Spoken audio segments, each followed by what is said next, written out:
नमस्कार, आदाब। आप देख रहे हैं खबर अड्डा और मैं हूं आपके साथ सुम्बुलीरम। दोस्तों, कल से वक्फ संशोधन बिल पर चर्चा गर्म हो चुकी है। देश भर में सिर्फ वक्फ के ऊपर ही विचार विमर्श हो रहा है, क्योंकि कल सुप्रीम कोर्ट में इसे लेकर सुनवाई हुई। इस सुनवाई में वक्फ कानून को रद्द किया जाए या ना रद्द किया जाए, इस पर भी चर्चा हुई। 3 जजों की बेंच है और उनकी इस मामले पर सुनवाई लगातार जारी है और सरकार सुप्रीम कोर्ट के सामने बगले झांकती हुई नजर आई है। अभी फिलहाल पुख्ता फैसले का तो कुछ पता नहीं है, लेकिन कोर्ट ने, जजों की पीठ ने ऐसी सुनवाई करी है कल, जो कि सुनने लायक है और जिन्हें सुनकर सरकार की और उसका पक्ष रख रहे सॉलिसिटर जनरल तुषार मेहता की हवा टाइट हो गई। वो पसीना पसीना हो गए। तो तमाम बातें आपको आज वीडियो में बताएंगे। कोर्टरूम में क्या क्या हुआ, जजेस ने क्या क्या कहा, वकीलों का क्या कहना था, सब कुछ आपको बताएंगे। और ये सब कुछ जानना, इसे समझना आपके लिए भी बहुत जरूरी है, तो आप वीडियो में अंत तक बने रहिएगा। दोस्तों, 70 याचिकाओं पर कल सुनवाई हुई थी। वक्फ बिल के मामले में लगभग 70 अलग अलग याचिकाएं सुप्रीम कोर्ट पहुंची थी कि वक्फ बिल को रद्द किया जाए और इसमें जो संशोधन किए गए हैं वो गैर कानूनी है, गैर संवैधानिक है, इनको हटाया जाए। और सुनवाई में बहस की शुरुआत कपिल सिब्बल ने करी। इनके अलावा वहां पर अभिषेक मनु सिंघवी, निजाम पाशा और तमाम वकील थे। और आपको बता दें, इस पर सुप्रीम कोर्ट की तरफ से 3 जजों की जो बेंच थी, उसमें जस्टिस संजीव खन्ना खुद थे और जस्टिस संजय कुमार और जस्टिस केवी विश्वनाथन, ये 3 लोग इस सुनवाई को, इस बहस को सुन रहे थे। फिर सुनवाई की शुरुआत में कपिल सिब्बल ने कहा कि इसमें जो वक्फ बाय यूजर का मसला है, वो सरकार ने गलत तरीके से इसके भीतर डाला है। वक्फ बाय यूजर का मतलब ये हुआ कि जिसके पास वक्फ की संपत्ति है, उसके पास अगर डॉक्यूमेंट नहीं है, कागजात नहीं है, तो फिर वो संपत्ति का मालिक नहीं हो सकता है। उसका फैसला डीएम करेंगे। दोस्तों, मैं सिलसिलेवार तरीके से सब कुछ बताऊंगी आपको। तो सुप्रीम कोर्ट में पहले जजों ने कहा कि हम अंतरिम आदेश जारी नहीं करने जा रहे हैं, और ऐसा उन्होंने सरकार की इस बात पर कहा क्योंकि सरकार ने अभी नया कानून डाल दिया है, नया संशोधन डाल दिया है कि वक्फ की कमेटी में गैर मुसलमान लोग भी होंगे। तो यहां पर सुप्रीम कोर्ट साफ बोलता है कि क्या आप मंदिरों की कमेटी में मुसलमान लोगों को ऐड कर सकते हैं? और सीजीआई और तमाम जज यहीं पर नहीं रुकते हैं, वो एक के बाद एक कड़े से कड़े सवाल पूछते जाते हैं। दोस्तों, सीजीआई ने कहा कि हमारा अंतरिम आदेश इक्विटी को संतुलित करेगा। हम कहेंगे कि जो भी संपत्तियां कोर्ट ने वक्फ घोषित की हैं, उन्हें गैर वक्फ नहीं माना जाएगा, चाहे वो उपयोगकर्ता द्वारा वक्फ हो या ना। कलेक्टर कार्रवाई जारी रख सकते हैं, लेकिन प्रावधान प्रभावी नहीं होगा। बोर्ड और परिषद के संबंध में पदन सदस्य नियुक्त किए जा सकते हैं, लेकिन अन्य सदस्य मुस्लिम होने चाहिए। कोर्ट ने इस बात को कहा।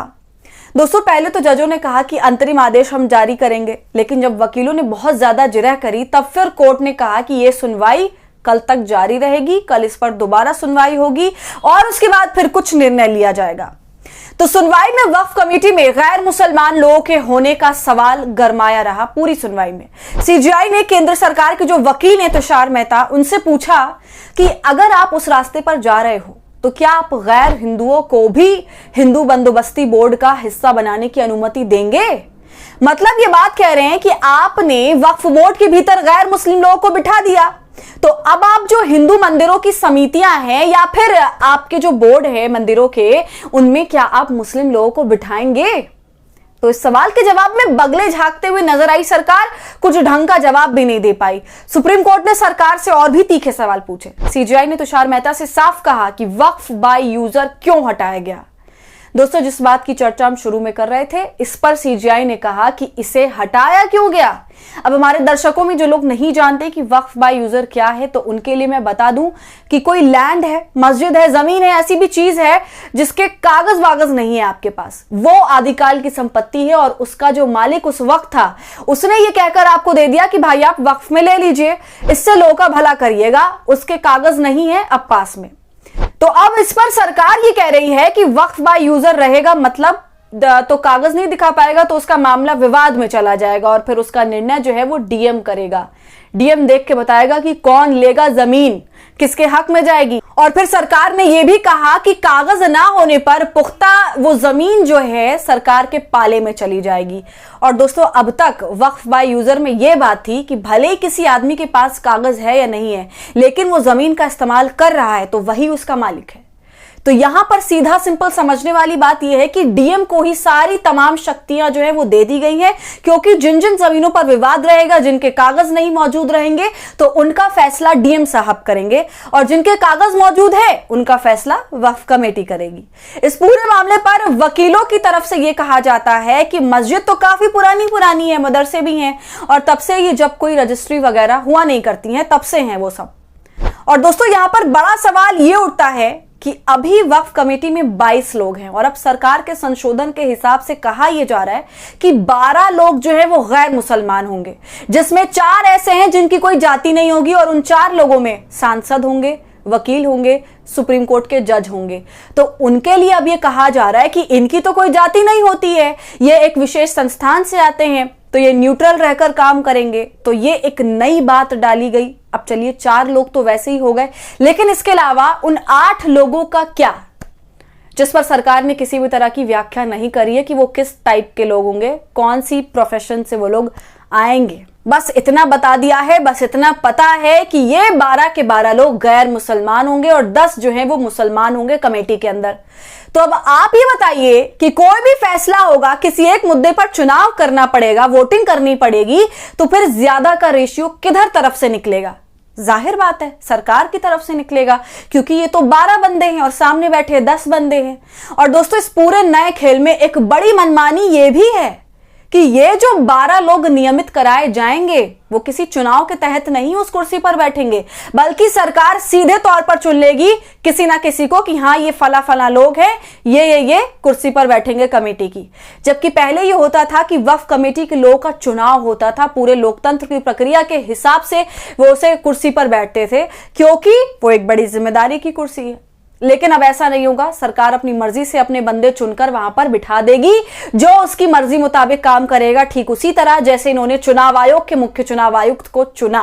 तो जाहिर है ये भी बहुत बड़ा सवाल खड़ा करता है आम जनता के दिल में। और दोस्तों इसे अगर अप्रत्यक्ष रूप से अगर हम देखें तो आप और हम सभी जानते हैं कि जो भारतीय जनता पार्टी अपनी पार्टी के अंदर मुसलमानों को टिकट तक नहीं देती और कांग्रेस से चिढ़ती है कि वो मुसलमानों को टिकट देते हैं, तो ऐसे में बीजेपी पर कोई कैसे भरोसा करेगा कि वो मुसलमानों के भले के लिए ये सब कुछ कर रहे हैं। और उसकी भलाई का ढकोसला तो हम इस नए संशोधन में देख ही रहे हैं। सबसे बड़ी धोखेबाजी का काम तो यहीं पर चालू हो गया है कि उन्हें 22 में से 12 बंदे अपने डाल दिए हैं, जो अपनी जैसी अपनी मर्जी के हिसाब से सारा फैसला करेंगे। अब दोस्तों चलिए कोर्ट रूम में आगे क्या हुआ वो आपको बताते हैं। जब जज ने ये हिंदू मुस्लिम वाले मुद्दे पर बात करी कि आप क्या मुसलमानों को भी मंदिरों की कमेटी में डालेंगे, तब इस पर तुषार मेहता ये कहते हैं कि हम ऐसी मंदिरें जो ट्रस्ट पर चलती हैं या वैधानिक तरीकों से चलती हैं, कानून के हिसाब किताब से चलती हैं, उनमें मुसलमानों को शामिल कर सकते हैं। तो इस पर जज ने कहा कि अच्छा चलिए अब आप इसका एक उदाहरण दीजिए कि ऐसा कहां हो रहा है। तो यहां पर तुषार मेहता के होश हवा हो जाते हैं, वो कुछ जवाब नहीं दे पाते और कहते हैं कि चलिए उदाहरण वगैरह पर अभी नहीं जाते, हम आगे बढ़ते हैं। तो देखा आपने दोस्तों, वो इस पूरे मुद्दे को ही स्किप कर जाते हैं। तो फिलहाल इस पूरे मामले पर कोई अंतरिम फैसला नहीं दिया गया है। एक बार फिर से तमाम जजों और वकील एक साथ आएंगे और बैठेंगे और जुमे के दिन इस पर फिर से चर्चा होगी और तब कोई फैसला लिया जाएगा। तो दोस्तों आज की वीडियो में इतना ही। आपको वीडियो कैसी लगी और इस मुद्दे से अब आप क्या समझते हैं, आपकी राय क्या है, हमें कमेंट कर जरूर बताएं। वीडियो पसंद आई हो तो इसे लाइक और शेयर करें और खबर अड्डा को यूट्यूब पर सब्सक्राइब कर लें।